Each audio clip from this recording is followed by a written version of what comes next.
Assalamualaikum warahmatullahi wabarakatuh. The topic of discussion is effect of dry season and air pollution in DKI Jakarta province on public health. Before we start, let me introduce our team. There are Pramesti Regita Cheni, Dina Francisca, Fitri Hanapi, Nisfi Sirle Amrina, and Kanesa Sebdiuta Nefri.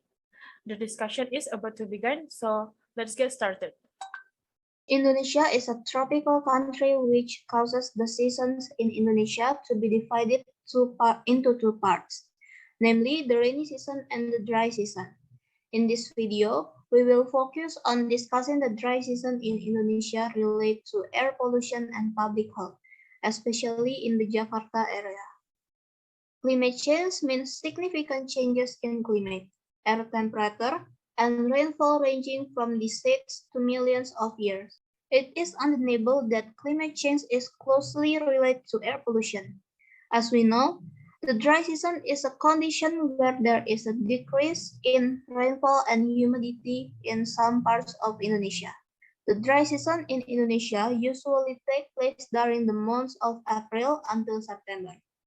The change of the two seasons in Indonesia is very uncertain due to changing global climate changes, as well as several other factors. The decrease in rainfall and air humidity can trigger drought in the dry season in prolonged. In big cities in Indonesia, one of which is Jakarta, drought has a tremendous impact considering that Jakarta is the #1 polluted city in Indonesia. We mention it in this based on the IQAir 2021 World Air Quality Report. Indonesia is the country with the 17th highest air pollution level in the world, which states that Jakarta is again the first most polluted city in Indonesia. Air is a natural resource that must be protected for human life and life as well as other living creatures. Decreasing air quality will affect the survival of humans and other living things, so the quality must always be maintained. Worse air quality in Indonesia, most populous city, can be dangerous for residents. The worst air quality in 2021 is DKI Jakarta.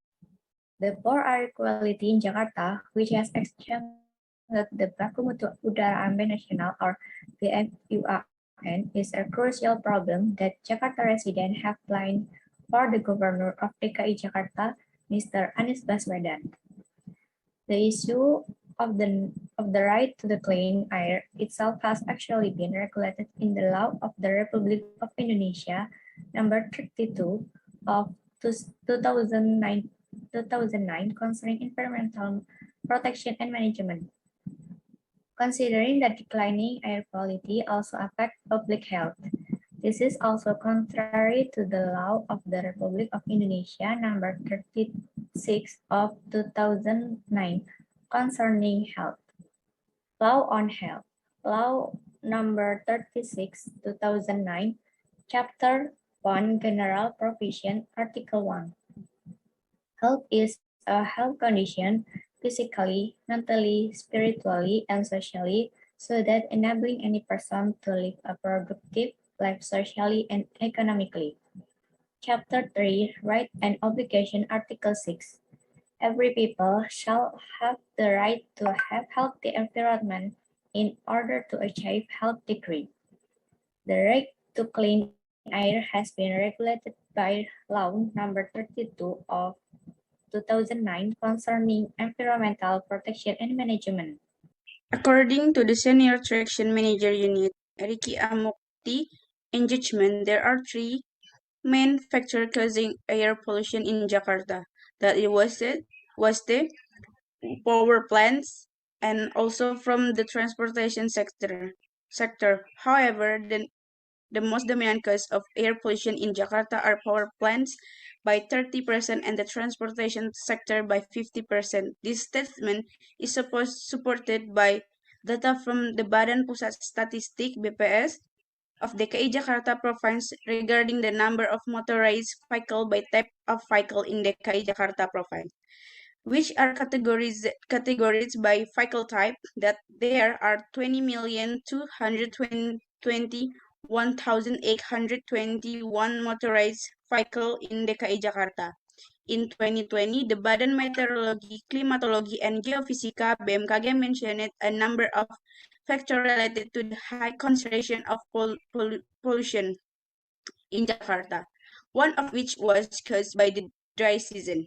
This is because when entering the dry season, the frequency of rain will decrease, so that pollution from motor vehicles, exhaust emission, and dust fly. But when it rains, it can wash away this pollution. Therefore, this pollution causes air pollution that has an impact on life. With air pollution, air quality will decrease and affect survival, especially public health.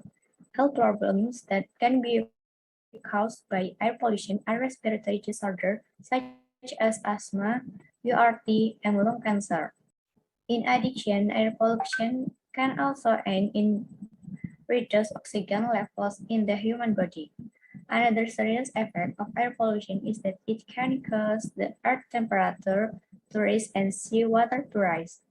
When the Earth's temperature rises, there will be global warming, which has a reciprocal relationship with climate change, as we discussed at the beginning of the video. Pollution control efforts have also been carried out by the Jakarta regional government by issuing a regional regulation number 2 of 2005 concerning air pollution control, which contains a no smoking air policy, a vehicle emission and noisy test policy, a policy on the use of gas fuel for public transportation and operation vehicle, and the motor vehicle free day policy. In addition, considering the factors that support the occurrence of air pollution, some of which are human action themselves, the public should have an awareness of the importance of air cleanliness so that they do not become a producer of air pollution waste. In dealing with this problem, cooperation between the DKI Jakarta regional government, the community, and air pollution waste producer is needed. Therefore, air is a natural resource that must be protected to support human life and other living things. Command, the government stipulates regulation that must be obeyed by industry, vehicle owners, or other activities that have the potential to pollute the air. Control, people or industry that carry out activity that can pollute the air must monitor the emission release and report them to the relevant government agency. And last, human activities such as save electrical energy, reuse and recycle, avoid using plastic waste, and plant trees. Okay, we think enough. Thank you for your attention. See you next time. Wassalamualaikum warahmatullahi wabarakatuh.